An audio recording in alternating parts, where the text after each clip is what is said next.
Hello, I apologize for the unprofessional setting for the video, but we've had several questions on the installation process for this auxiliary compressor for the Supreme Heat 1750, 2750, and 4250. This can be used on all three models. So I figured I'd make this video just to make it a little easier for you guys out there who are installing these. So first of all, we have the compressor mounted on the base. You will want to mount this in this configuration. You cannot mount it on its side. You cannot mount it hanging face down. The connectors that hold it together do not support it in those configurations, so it must be mounted upright in this configuration. You have the compressor, the base, you have the electrical box, the whip that runs down to the burner. You have the burner relay, or the air compressor relay, that goes in the burner electrical box with the connector, the quick connect. Okay, you have your gauge, your air regulator,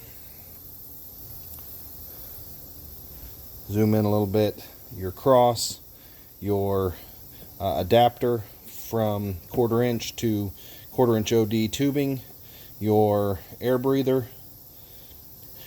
So what we're going to do is we're going to connect these items up and install them back on the air compressor.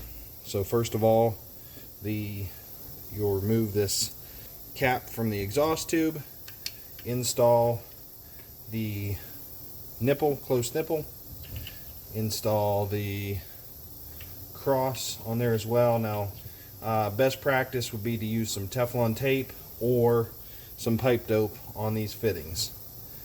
The gauge will go on the front.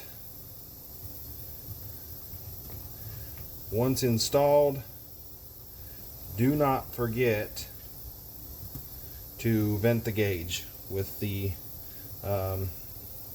cut this little tip off of this gasket up top.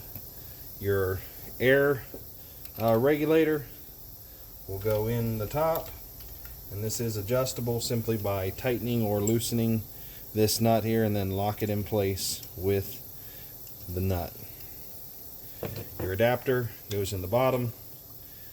Adjust it to whatever direction works best for you, and you may use copper tubing on this, as well as my favorite is to use poly, like DOT airline. Works really good. Okay, after that you're going to install the intake breather there, filter back on, and then once this is mounted and you have this cord, the whip, set to length, you can cut it to length anywhere here. Then you'll open up your electrical box, make your connections in here at the proper, with the proper link. You're going to connect white to white, black to black. Very simple. Tuck your wires back in and reinstall the cover. At that point, it'll be time to move on to installing the pump relay in the burner, and we will get to that here in just a second.